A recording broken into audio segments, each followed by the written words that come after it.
Welcome to our deep dive into the global financial crisis, a pivotal event that reshaped economies and lives around the world.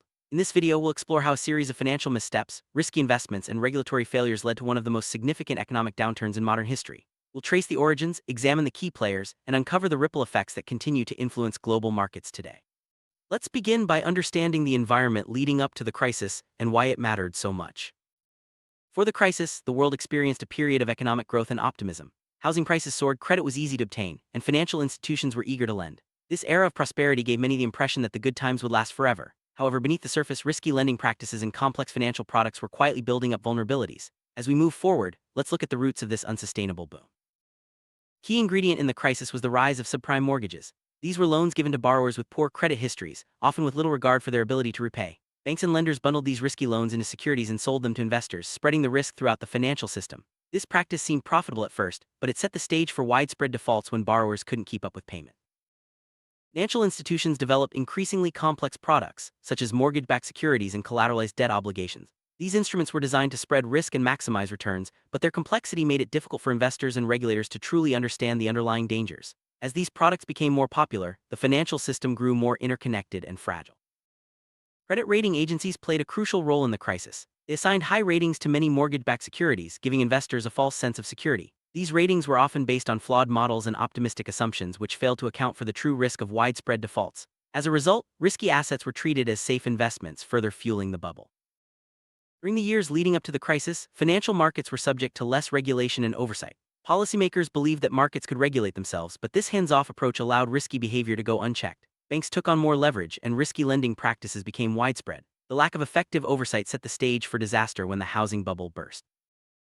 As more people bought homes with easy credit, housing prices continued to climb. This created a classic bubble where prices were driven higher by speculation rather than fundamentals. Many believed that housing values would never fall, encouraging even more risky borrowing and lending. But as with all bubbles, this one was destined to burst. By 2006, cracks began to appear in the housing market. Home prices started to level off and mortgage defaults began to rise. Some analysts warned that the market was overheated, but many investors and institutions ignored these signals. The stage was set for a dramatic reversal as the risks that had built up over years finally began to surface. As more homeowners struggled to make payments, defaults and foreclosures surged. This put downward pressure on housing prices, which in turn led to more defaults, a vicious cycle. The value of mortgage-backed securities plummeted, causing massive losses for banks and investors around the world. The crisis was no longer just a housing problem, it had become a global financial emergency. Interconnectedness of the global financial system meant that problems in the U.S. housing market quickly spread to other countries. Banks and investors worldwide held mortgage-backed securities, and as their value collapsed, panic set in. Credit markets froze and trust between financial institutions evaporated. The crisis was now truly global, affecting economies far beyond the United States. One of the most dramatic moments of the crisis was the collapse of Lehman Brothers in September 2008. As one of the largest investment banks in the world, its bankruptcy sent shockwaves through the financial system. Markets plunged, and the fear of further failures led to unprecedented government intervention. The fall of Lehman Brothers marked a turning point, signaling just how deep the crisis had become. In response to the growing panic, governments around the world stepped in to stabilize the financial system. Massive bailouts were announced to rescue banks and restore confidence. Central banks slashed interest rates and provided emergency funding. These actions were controversial but seen as necessary to prevent a complete collapse of the global economy. Financial crisis had a profound impact on everyday lives. Millions lost their jobs, homes, and savings. Unemployment soared and many families faced financial hardship. The effects were felt across all sectors of society, from young graduates struggling to find work to retirees seeing their nest egg shrink. The human cost of the crisis was immense and long-lasting. The crisis triggered a severe global recession. Economic activity contracted, trade slowed, and investment dried up. Countries around the world experienced negative growth and recovery was slow and uneven. Policymakers scrambled to find solutions, but the road back to stability was long and challenging. Stock markets around the world experienced extreme volatility during the crisis. Investors panicked, leading to massive sell-offs and sharp declines in market values. Many lost confidence in the financial system, and the uncertainty made it difficult for businesses to raise capital. The turmoil in the markets reflected the deep anxiety gripping the global economy. Beyond Lehman Brothers, several other major financial institutions faced collapse or required government support. Companies like AIG, Bear Stearns, and others were either bailout out or merged to avoid bankruptcy. The failure of these giants underscored the fragility of the financial system and the need for urgent action. As banks faced mounting losses, they became reluctant to lend. This credit crunch made it difficult for businesses and consumers to borrow money, further slowing economic activity. The lack of available credit deepened the recession and made recovery even more challenging. In the face of a global crisis, countries coordinated their responses. International organizations like the G20 played a key role in bringing leaders together to develop strategies for stabilization and recovery. This cooperation was essential in preventing the crisis from spiraling even further out of control. Governments around the world launched massive stimulus packages to jumpstart their economies. These included tax cuts, infrastructure spending, and direct support for struggling industries. While controversial, these measures helped to cushion the blow of the recession and set the stage for eventual recovery. Central banks played a critical role during the crisis. They slashed interest rates to near zero and used unconventional tools like quantitative easing to inject liquidity into the financial system. These actions helped stabilize markets and encouraged lending, but also raised questions about long-term risks. The crisis led to a sharp increase in unemployment rates worldwide. Factories closed, businesses downsized, and millions found themselves out of work. The social impact was severe, with many families struggling to make ends meet and communities facing long-term challenges. While the crisis began in developed economies, its effects were felt worldwide. Developing countries faced falling exports, reduced investment, and slower growth. Many struggled to maintain progress in poverty reduction and economic development, highlighting the interconnectedness of the global economy. The crisis triggered sharp swings in currency values as investors sought safety. Some currencies depreciated rapidly, making imports more expensive and adding to economic pressures. Currency volatility complicated recovery efforts and created new risks for international trade. The bursting of the housing bubble led to a dramatic collapse in home prices. Millions of homeowners found themselves owing more on their mortgages than their homes were worth. This negative equity situation contributed to further defaults and prolonged the downturn in the housing market. Hundreds of banks failed during the crisis, unable to withstand the losses from bad loans and falling asset values. Governments had to step in to guarantee deposits and prevent panic. The wave of bank failures shook public confidence and highlighted the need for stronger regulation. Trust in financial institutions and markets was severely damaged by the crisis. Many people questioned the integrity of banks, regulators, and even governments. Restoring confidence became a top priority for policymakers seeking to rebuild the financial system.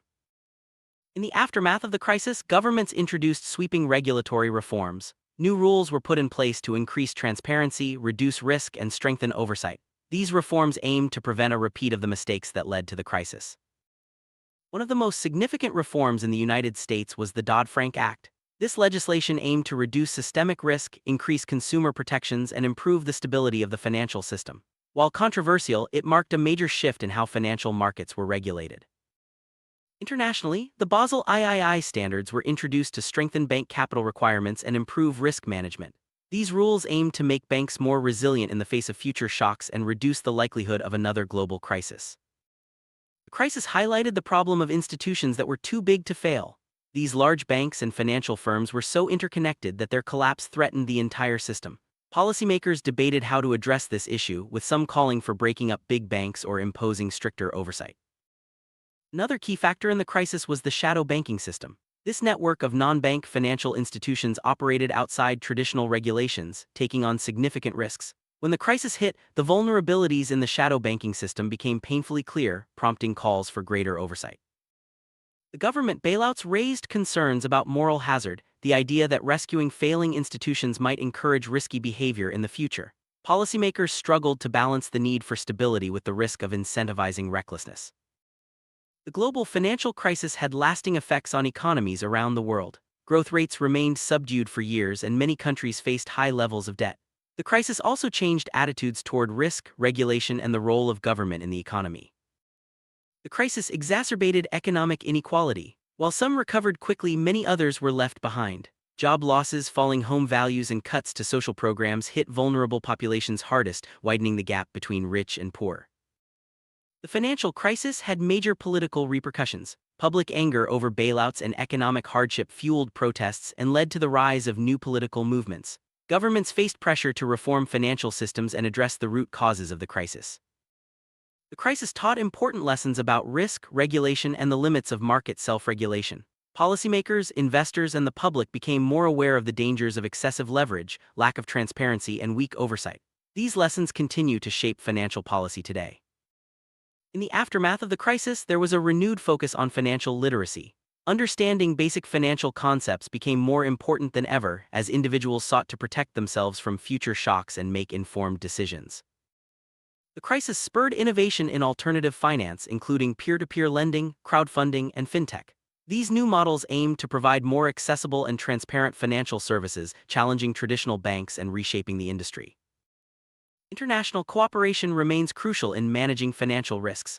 Organizations like the IMF and World Bank continue to play key roles in supporting countries and promoting stability. The lessons of the crisis have reinforced the importance of working together to address global challenges.